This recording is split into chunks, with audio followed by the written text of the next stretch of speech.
दोस्तों स्वागत है। मैं हूं मुस्तफ़ा हुसैन।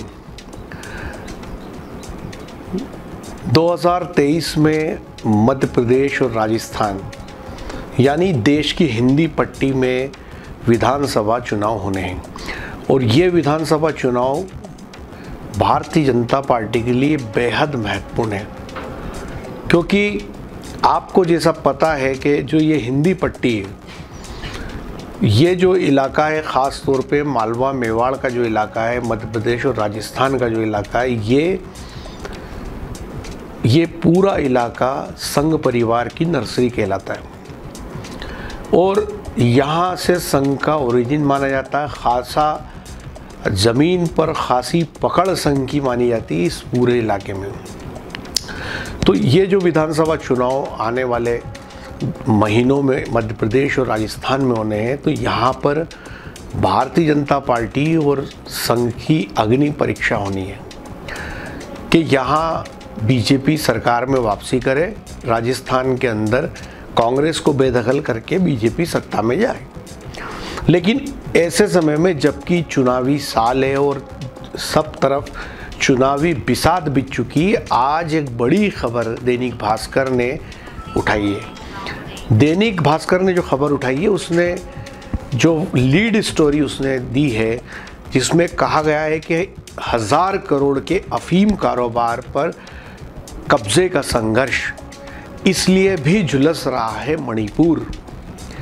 दैनिक भास्कर की आज की ये जो लीड स्टोरी है, ये मध्य प्रदेश और राजस्थान में भारतीय जनता पार्टी को परेशान करने वाली खबर है। इस लीड स्टोरी के अंदर जो दैनिक भास्कर ने आज दी है, उसमें कहा है कि अफीम का गोल्डन ट्रायंगल का बन रहा है मणिपुर, म्यांमार और चीन। जी हाँ, जैसा कि आपको पता है कि विगत कई दिनों से मणिपुर के अंदर दंगे हो रहे हैं और ये लड़ाई, ये आगाजनी वहाँ के मैतेई समुदाय और कुकी नागा समुदाय के बीच हो रही है। और जैसा कि सरकारी रिपोर्ट्स में कहा जा रहा है कि जो मैतेई समुदाय है उसको एसटी का दर्जा सरकार दे रही है, जो वहाँ की 60% आबादी है, लेकिन उनकी मौजूदगी मात्र 10% हिस्से पर ही है इम्फाल के। और आबादी में कुकी नागा समुदाय कम है, लेकिन 90% ज़मीन मणिपुर की कुकी नागा समुदाय के कब्ज़े में है और कुकी नागा समुदाय मैतेई समुदाय को एसटी का दर्जा देने का विरोध कर रहा है। लेकिन दैनिक भास्कर का ये कहना है कि असल कहानी ये नहीं है। भास्कर का कहना है जो असल कहानी है वो ये है कि जो मैतेई समुदाय है, जो मणिपुर है, मणिपुर की ढलानों पर अफीम की बड़ी मात्रा में इल्लीगल खेती होती है और मैतेई समुदाय के जो लोग हैं वो अफीम के इस इल्लीगल कारोबार में बड़ा इन्वेस्टमेंट करते हैं, लेकिन उनके पास ज़मीन कम है। और कुकी नागा समुदाय के जो लोग हैं, जिनकी संख्या कम है लेकिन उनके पास ज़मीन ज़्यादा है, वो इस अफीम की खेती को करते हैं। और यदि मैतेई समुदाय को एसटी का दर्जा मिल जाएगा तो पूरे मणिपुर में कहीं भी ज़मीन खरीद सकेंगे। तो ऐसी स्थिति में जब मैतेई समुदाय ज़मीन खरीद सकेगा तो वो खुद बड़ी मात्रा में अफीम की इल्लीगल खेती कर पाएगा।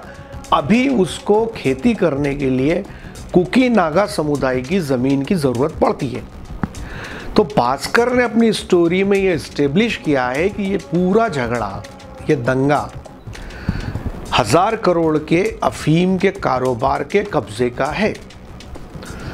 जैसा कि आपको पता होगा कि पिछले कई दिनों की खबरों में हमने कहा था कि केंद्रीय नारकोटिक्स ब्यूरो ने पिछले साल और इस साल जो केसेस किए हैं उसमें यह इस्टेब्लिश हुआ है कि अफीम की तस्करी मालवा मेवाड़ से नहीं होती, बल्कि नॉर्थ ईस्ट से इल्लीगल अफीम मध्य प्रदेश और राजस्थान में भेजी जाती है। और जितने भी केस नारकोटिक्स विभाग ने किए, ख़ास तौर पर जो जब से deputy narcotics commissioner doctor Sanjay Kumar Meena ने मध्य प्रदेश का चार्ज लिया है, उन्होंने कई बड़ी कार्रवाइयाँ की और जमकर जो है उन्होंने अवैध अफीम और अन्य ड्रग्स पकड़े।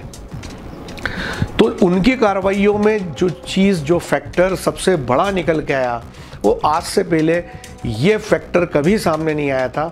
वो ये कि जितने बड़े पैमाने पर नॉर्थ ईस्ट से इलीगल क्रॉप अफीम की वहाँ उगाई जाती है और वहाँ से जो अवैध अफीम सप्लाई होती है, उसकी तुलना में जो वैध खेती मध्य प्रदेश, राजस्थान और उत्तर प्रदेश में होती है, ऊँट के मुंह में जीरा है। तो ये खबर के बाद कि इतने बड़े पैमाने पर इलीगल क्रॉप नॉर्थ ईस्ट में होती है, तो यहाँ का जो किसान है, जो मालवा मेवाड़ का किसान है, जो अफीम किसान है, उसका ये कहना है कि जब हम अफीम की तस्करी करते ही नहीं हैं, और कतिपय लोग हो सकता है करते हो, लेकिन इतने बड़े पैमाने पे 10,000 हेक्टेयर का अनुमान है इन नॉर्थ ईस्ट के राज्यों में अफीम की अवैध खेती होती है, तो फिर सरकार ने लुइनी चिरनी के पट्टे क्यों बंद कर दिए।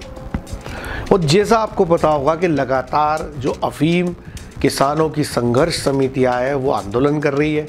अफीम किसानों की संघर्ष समितियाँ ये कह रही है कि सरकार नई अफीम पॉलिसी में CPS हटाए और लुइनी चिरनी पद्धति लाए। कल भी एक आंदोलन राजस्थान में मांगीलाल भिलोट और अन्य अफीम किसानों की संघर्ष समितियों ने किया था, और वो आगामी दिनों में एक बड़ा आयोजन करने का दावा कर रहे हैं और कह रहे हैं कि वो चाहते हैं कि सरकार CPS बंद करे और परंपरागत अफीम की खेती चालू करे। तो आज जो भास्कर की लीड स्टोरी है कि 1000 करोड़ के अफीम के कारोबार को कब्जाने का संघर्ष, तो एक बार फिर ये इस्टेब्लिश होता है कि कितने बड़े पैमाने पे नॉर्थ ईस्ट के राज्यों में, मणिपुर में, मिजोरम में, आसाम में, मिजोरम में 14,000 बीघा के अंदर अवैध खेती डॉक्टर संजय कुमार मीणा और उनकी टीम ने नष्ट करवाई थी। इसमें आंकड़े भी भास्कर ने दिए कि कितने बड़े पैमाने पर वहाँ पे अफीम की अवैध खेती होती है। तो ये एक तरफ नारकोटिक्स की कार्रवाइयाँ और एक तरफ भास्कर की आज की लीड स्टोरी, जो ये इस्टेब्लिश करती है कि देश के अन्य राज्यों में अफीम की अवैध खेती कितने बड़े पैमाने पे हो रही है। और दूसरी तरफ यहाँ के मालवा मेवाड़ के किसानों का जो आंदोलन है वो कहता है कि उनको परंपरागत खेती करवाई जाए, लुइनी चिरनी में पट्टे दिए जाए, हम CPS में खेती नहीं करेंगे, इसमें उतना पोस्ता दाना हमें नहीं मिलता है, इसमें डोडा चूरा का मूल्य भी नहीं मिलता है।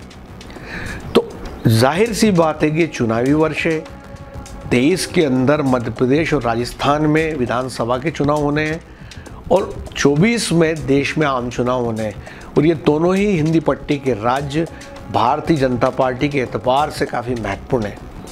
ऐसे में भास्कर की ये खबर हिंदी पट्टी में बीजेपी के लिए मुश्किलें बढ़ा सकती है और किसान आंदोलन तेज़ कर सकता है कि जब इतने बड़े पैमाने पे इलीगल क्रॉप उन राज्यों में हो रही है, तो फिर हमारे इन राज्यों में सरकार हमसे परंपरागत खेती का अधिकार क्यों छीनना चाह रही है।